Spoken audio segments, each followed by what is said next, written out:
Olá, caros alunos, aqui estamos novamente dando continuidade ao conteúdo que vai cair na próxima AP, terça-feira. Temos pouco tempo, então vamos lá tentando acompanhar e dar continuidade àquele conteúdo que vai estar na prova. São 15 questões, 5 iniciais, mais introdução de certo e errado, e depois mais 10 questões sobre obras para vocês escolherem questões de múltipla escolha, para vocês escolherem a opção correta.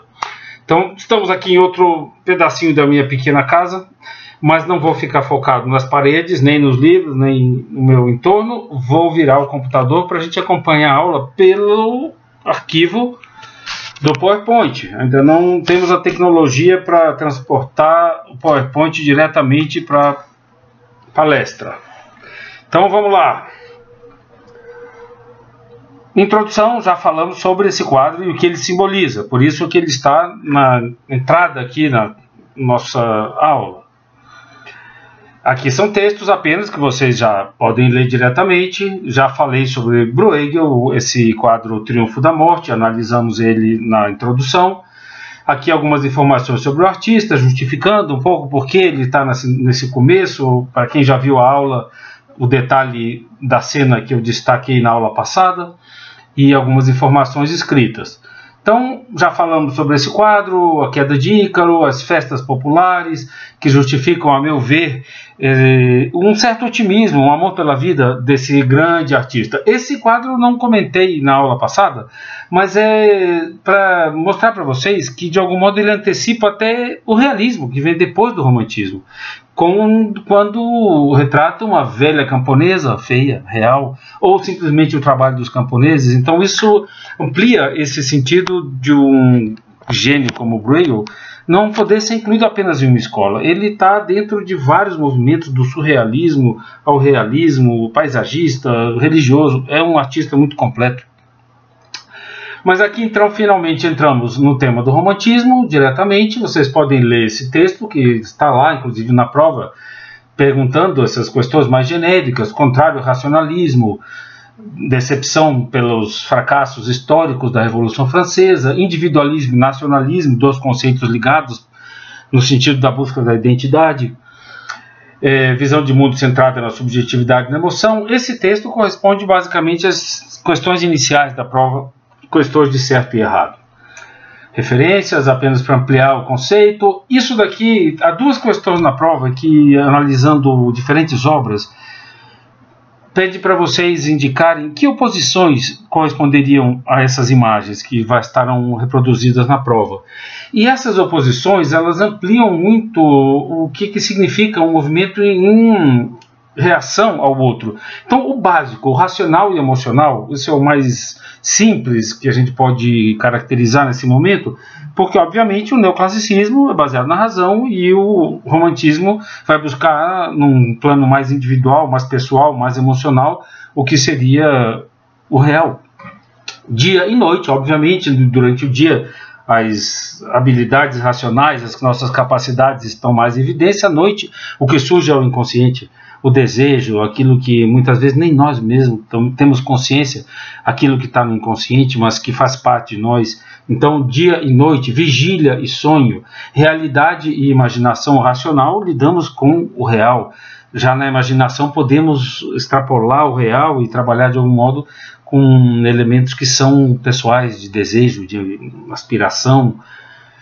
Realidade, imaginação, civilização e natureza. A civilização é tudo aquilo que nós construímos, que de algum modo faz parte dessa construção cultural. Natureza é um campo onde esse infinito e esse reflexo, que muitas vezes vai ser identificado até com a divindade, por sua grandeza, por sua beleza, que os românticos também vão explorar. Sobriedade e exaltação. Sobriedade corresponde ao racional, exaltação ao emocional.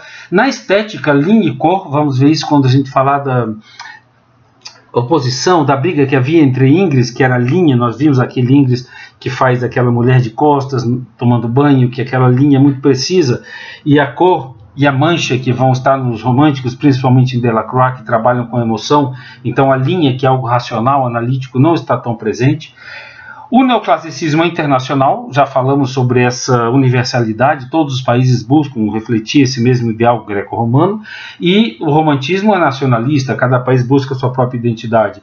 Então no neoclássico temos a razão universal, no romântico temos a busca pelo particular, aquilo que é mais a própria identidade, a perfeição racional, a imperfeição humana, a imperfeição das emoções, a perfeição do desejo, a ciência em oposição à religião, a ciência como aquilo que é racional, a religião como aquilo que é mais intuitivo, não tão lógico, mas que inclusive corresponde a uma tradição popular, uma tradição nacional, cada país, cada povo tem sua própria religiosidade.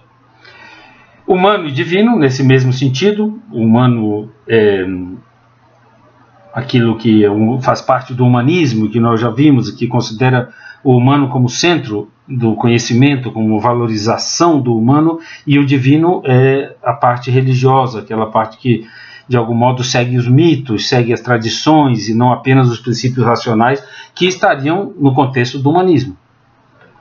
Autoridade e rebeldia, vamos ver os românticos muitas vezes reagindo à autoridade, não querendo se limitar pelo que está determinado, então há também essa oposição entre a autoridade que é cívica, que é social, e a rebeldia que é individual. Maturidade, basta a gente pensar naquele quadro do Davi, o julgamento dos Horácios, o compromisso social, o compromisso político exige uma maturidade, certo modo, uma transcendência dos próprios desejos, do próprio eu, e a inocência e a infância corresponde então ao oposto. Se em algum momento você tem essa idealização do compromisso que é adulto, e você tem então a valorização da inocência, da pureza, que é a infância. Isso também vai estar presente numa das questões da prova, onde a infância faz parte então desse contexto romântico de inocência, de pureza. Político e social e indivíduo, esse contraste já foi explicado em outros momentos.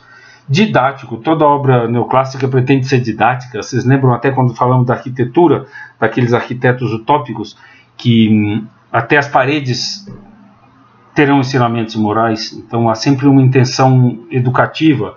E o romantismo não, apenas quer se expressar, não quer ensinar nada para ninguém, precisa buscar quem ele mesmo é. E essa última oposição, ela corresponde um pouco a essa primeira, racional e emocional, limite e infinito. A razão, nós já vimos, vem da palavra ratio, medida. A razão só trabalha com aquilo que pode ser medido. A razão é justamente a delimitação de limites, proporções, aquilo que pode ser definido. E o romantismo vai tratar de tudo aquilo que não pode ser limitado. Os conceitos relacionados àquilo que é infinito. A própria emoção, de algum modo, é difícil de ser, ou impossível, talvez, de ser medida. Mas no aspecto físico também, o infinito, vamos ver isso quando se fala do sublime, uma noite estrelada, o infinito, aquilo que nos, de algum modo, nos tira da escala humana, o infinito, aquilo que nos liga de algum modo. Isso era um grande tema dos românticos alemães, como de algum modo, através da beleza, através da arte, o humano pode se conectar com aquilo que é infinito, com aquilo que não tem uma explicação racional, mas que de algum modo nós podemos intuir e nos conectarmos, certo? Então começo com o racional e emocional e termino com o limite e o infinito. Racional, limite, emocional, infinito. Então aí estão as oposições tratadas com certa rapidez, mas para exemplificar essas diferentes dimensões onde esses dois movimentos se opõem um ao outro.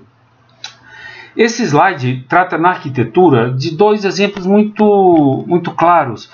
No neoclassicismo, o edifício é greco-romano, a natureza está civilizada, os animais são domésticos, onde estava quebrado é consertada, que a paisagem é tudo domesticado, é tudo humanizado.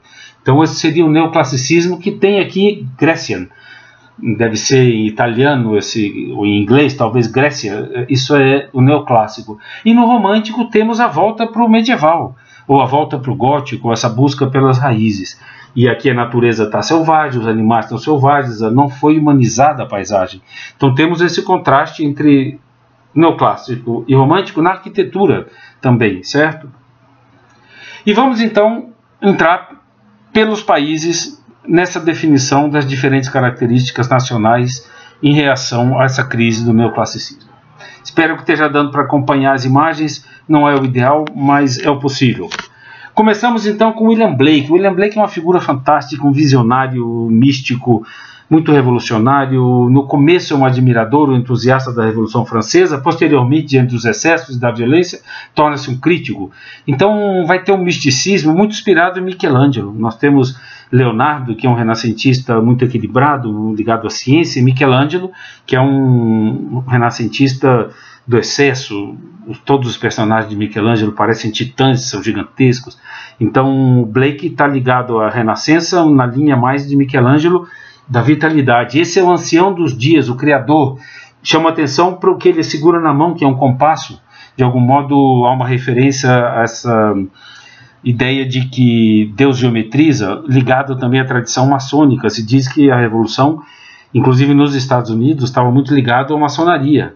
Essa ideia de que Deus, de algum modo, é uma espécie de arquiteto que impõe ordem e proporção e harmonia. Então, como vemos, esses movimentos estão ligados. Temos aqui um romântico, de algum modo, falando de um elemento que está associado também ao neoclassicismo. As coisas nunca são tão puras quanto a didática gostaria. E aí temos, então, o misticismo muito visionário de Blake. Chama atenção para essa serpente, que é justamente a energia que vem da natureza, que vem do chão, está ligado à energia sexual, vitalidade. Então Blake não pinta não representa essas cenas bíblicas com uma pureza idealizada, mas com toda uma vitalidade. Faz parte desse conceito de vitalidade associado a Michelangelo, de certo modo, certo? É a própria vibração da vida, da intensidade. E esse Newton do Blake é uma das questões da prova. Em algumas turmas eu consegui apresentar essa imagem e já fazer a comparação dela com o Cenotáfio de Newton, de Boulez. Porque se Newton era um herói quase místico, um santo da ciência no neoclassicismo, Blake vai fazer uma crítica a ele. E o Newton de Blake está de costas para toda a vida orgânica, chama atenção para essas pedras onde a vida se manifesta e a própria noite infinita. Newton de Blake é um ser que está cego para tudo que o envolve, a própria vida orgânica, a natureza, ligado apenas na sua geometria. Então temos esse contraste absoluto entre um Newton, que é uma espécie de Deus, um santo, uma divindade, alguém que merece um templo dessa grandeza, e a crítica romântica que diz não, a ciência na realidade está de costas para a vida. Então esse exemplo é muito claro dessa oposição entre esses dois movimentos. E aí temos a escada de Jacó, essa beleza abstrata, romântica de Blake. Ele é um grande impressor e imprime suas gravuras com tipografia que ele mesmo inventa e colore à mão. Então não conseguia vender, morre pobre. Mas imagine hoje em dia quanto vale um original. Cantos da Inocência. Infelizmente não estamos em sala de aula. Eu tenho o livro Cantos da Inocência em inglês e traduzido para o português. Em aula gosto de ler algumas das poesias do Blake, que são muito profundas, que ele está se perguntando o que é inocência, o que é experiência, um tipo de abordagem, um tipo de pensamento romântico muito profundo. Mas vamos lá, estamos dedicados à nossa AP. Então fechamos Blake e vamos para Turner. A questão que dá na prova faz alusão a esses aspectos mais simples do Turner, que é a questão da modernidade por conta da luz, que os impressionistas é que vão trabalhar com essa sutileza, com essa riqueza, a questão da luminosidade. Mas Turner tem alguns aspectos mais ricos do que isso. Totalmente romântico, na ideia da natureza que se sobrepõe ao humano. Aqui o ser humano, o naufrágio é um tema muito romântico. A natureza nos se impõe à vontade humana, o desejo, a razão humana. Então é a tragédia daquilo que está muito acima de nossa escala. Vamos ver outros naufrágios no romantismo. Aqui a ideia do sublime na natureza. Isso daqui seria uma cena histórica. É Aníbal atravessando os Alpes, o general romano. Mas a gente vê que Turner transforma essa cena numa espécie de apocalipse. As forças são cósmicas, destruindo o humano. É justamente essa percepção do infinito na natureza. A ideia do sublime na natureza. Aquilo que vai muito além da nossa pequena escala de medida humana. Então são aspectos do romantismo tratados por esses artistas ingleses. Esse é um quadro importantíssimo que eu deveria ter colocado ele na AP, mas resolvi simplificar um pouco. Esse quadro é importante porque ele sintetiza uma era. É um navio, o Temerário, que lutou nas guerras napoleônicas, ajudou a derrotar Napoleão Bonaparte, e aqui está sendo carregado para desmanche por um pequeno cargueiro que está carregando ele para o porto para ser desmanchado. Então esse quadro é um símbolo do ocaso de toda uma época da era vitoriana inglesa, onde a grandeza era muito mais heróica e humana e não mecânica. Então o Turner é dos primeiros que vai colocar máquinas, porque já é a Revolução Industrial chegando, dentro da arte, mas com essa poesia. Então temos esse navio grandioso, uma espécie de templo ainda heróico, sendo carregado por esse barquinho feio, barulhento, sujo, mecânico. É toda uma metáfora do fim de uma era, é o ocaso de uma era, é o pôr do sol simbolizando o fim da era heróica, do romantismo, né, das grandes batalhas. Essa é a ideia desse quadro. Devia ter sido a questão da prova, mas ela é meio complicado. Eu entrei só com o aspecto da beleza da luz que pronuncia os impressionistas. Aí temos um trem, novamente a ideia da Revolução Industrial chegando, mas transformado numa paisagem quase abstrata. Turner é um pintor que vai transformar a matéria e a luz no tema da pintura, é quase um pretexto a ideia do trem, mas aí está presente a questão da Revolução Industrial, que a gente vai ver ainda mais, do modo ainda mais estranho nesse quadro. Não estamos em sala de aula, na sala de aula eu posso perguntar, vocês estão vendo a morte sobre o cavalo, além do trem, com a fumaça e a montanha? E é uma brincadeira visual, porque é um trem, e a fumaça que sai, esse ritmo da fumaça, é apenas essa questão da velocidade, mas ao mesmo tempo aqui é uma espécie de caveira com o braço que está sendo carregado por esse cavalo. Então é uma visão muito, muito mortal da tecnologia. Eu penso num Turner, quando vê um trem, de certo modo percebe naquela energia algo mortal, e talvez ele tivesse algo de razão quando a gente vê a intensidade da crise ecológica e poder enorme da tecnologia que se torna destrutiva. Então, de algum modo, a intuição do artista, quando retrata esse trem como uma caveira sendo carregada por um cavalo, está anunciando esse aspecto destrutivo da tecnologia. E vamos fechar a Inglaterra com Constable, que é um pintor que vai pintar simplesmente o quintal da sua casa. Essa casa ainda existe. Esse é o local em Salisbury, próximo de Stonehenge. Contei para vocês que em algumas das turmas que estive lá, e isso está desse jeito, esses campos. Quando você vai a Stonehenge, perto de Londres, você passa por essa cidade onde morava Constable. Infelizmente, no dia que eu fui, a casa museu dele estava fechada.